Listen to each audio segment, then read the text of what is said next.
એક જ દિવસમાં છેડતી, પ્રોહિબિશન તથા ચોરીના ગુનામાં સંડોવાયેલ કુલ 4 આરોપી વિરુદ્ધ ભાષા અટકાયતની કાર્યવાહી કરતી સુરત શહેર લીંબાયત પોલીસ મહેરબાન પોલીસ કમિશનર શ્રી અનુપમસિંહ ગહેલોત સાહેબ તથા ખાસ પોલીસ કમિશનર સાહેબ શ્રી સેક્ટર 1 તથા નાયબ પોલીસ કમિશનર સાહેબ શ્રી ઝોન 2 તથા મદદનીશ પોલીસ કમિશનર સાહેબ શ્રી ડી ડિવિઝન નાઓએ શરીર સંબંધી, મિલકત સંબંધી, પ્રોહિબિશન સંબંધી તેમજ મહિલાઓ સાથે છેડતી કરતા તેમજ આવા ગુનાઓ કરવાની ટેવવાળા ઇસમોને ગુનો કરતા અટકાવવા અને ગુનાઓ પર અંકુશ રહે તે સારું પકડાયેલા ઇસમો વિરુદ્ધ પાસા દરખાસ્ત કરવા સારું જરૂરી સૂચના આપેલ હોય,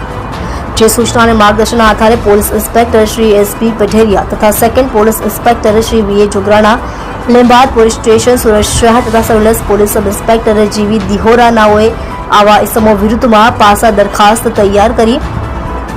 પોલીસ કમિશનર સાહેબ શ્રી સુરત શહેર નાઓ તરફ મોકલી આપવા સૂચના આપતા હેડ કોન્સ્ટેબલ ચબરસિંહ જેસંગી નાઓએ કુલ 4 પાસા દરખાસ્ત તૈયાર કરી મોકલી આપતા,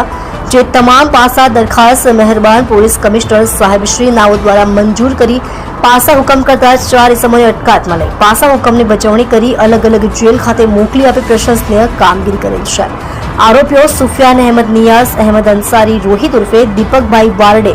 નિખિલ યશવંત પાટીલ તેમજ અજય ઉર્ફે પિન્ટુ રામસિંહ ગિરાસેને પાસા અટકાયત કરી કાયદેસરની કાર્યવાહી લીંબાયત પોલીસ દ્વારા કરવામાં આવે છે. તમે જોઈ રહ્યા છો લોકચક્ર ન્યૂઝ 24 ઇબ્રાહિમ શેખની સાથે.